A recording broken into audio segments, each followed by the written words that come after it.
Hi, I'm Amanda. I'm a second-year PhD student in the Leeds Institute of Cardiovascular and Metabolic Medicine.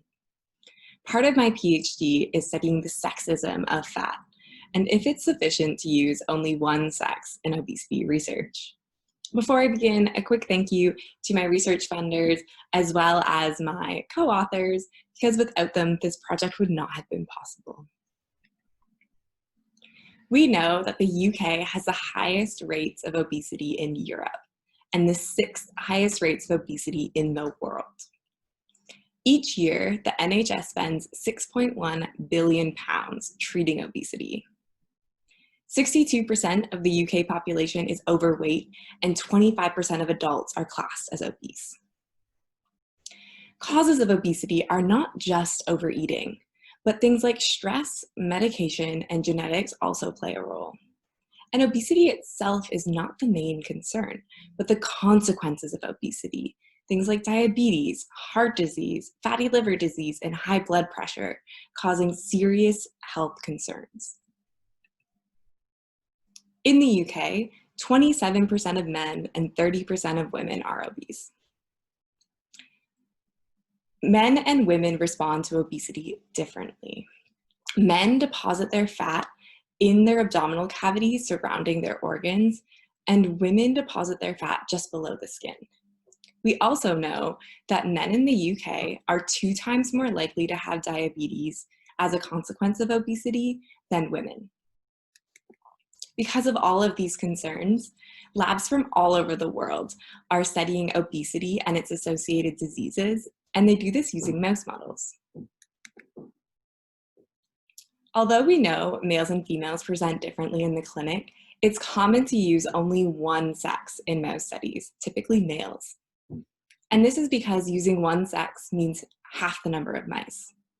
Therefore, half the cost, less time, and increased efficiency of both experimental design and data analysis. But with all of these benefits, is it sufficient to use only one sex in obesity research? To test this, we took both male and female mice, and we fed them either high-fat diet, so that's like eating fast food every day, or standard chow, your typical mouse food.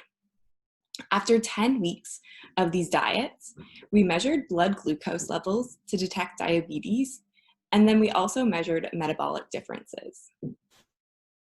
What we learned was that males gain weight faster than females. Each week, we weighed all of the mice, and we looked at the percent increase in body mass. This was to standardize the weight gain between the mice and also between the sexes. So if we look at the graph here, at 8 weeks of age, that's when we started to feed the mice high-fat diet. And at 8 weeks, you can see all of the lines are overlapping, so there's no differences between the 4 groups. And after only 1 week of high-fat diet feeding, this dotted green line here represents males fed high-fat diet. And after only 1 week, they're significantly higher than the standard chow male controls. Whereas the dotted blue line representing the females fed high-fat diet is not significantly higher than their standard chow controls until 9 weeks of high-fat diet feeding. And you'll notice that the blue line never quite reaches the same level as the dotted green line. This shows that female mice do not gain as much weight as male mice on high-fat diet. Therefore, males gain weight faster than females. We also learned that males are more susceptible to diabetes. So we measured susceptibility to diabetes by using blood glucose levels. Blood glucose represents sugars in the blood. And the more sugar found in the blood, the more likely you are to have diabetes. So we looked at total blood glucose levels and compared them between the 4 groups. This first bar here is male mice fed standard chow, so the solid green bar. And if we compare that to the solid blue bar, female mice fed standard chow, you'll notice that there's no difference in the heights of those bars. So this shows us that there's no difference in the total blood glucose levels or susceptibility to diabetes. We then compare the striped blue bar, so female mice fed high-fat diet, to the solid blue bar, Again, there's no difference in those heights of those bars, so no difference in susceptibility to diabetes. But when we compare the male mice fed high-fat diet, the striped green bar, to the solid green bar, there's a significant increase. That bar is much higher. Those mice have a higher total blood glucose levels. Therefore, males are more susceptible to diabetes. So we also measured metabolic differences.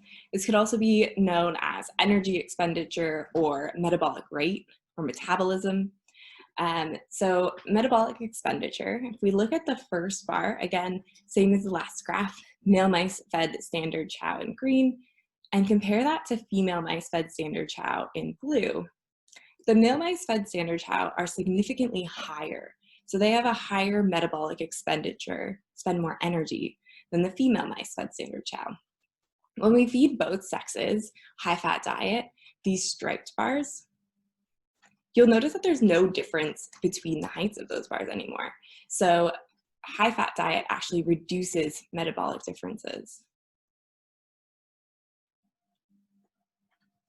In conclusion, the increased weight gain and glucose intolerance in males could be caused by changes in metabolism.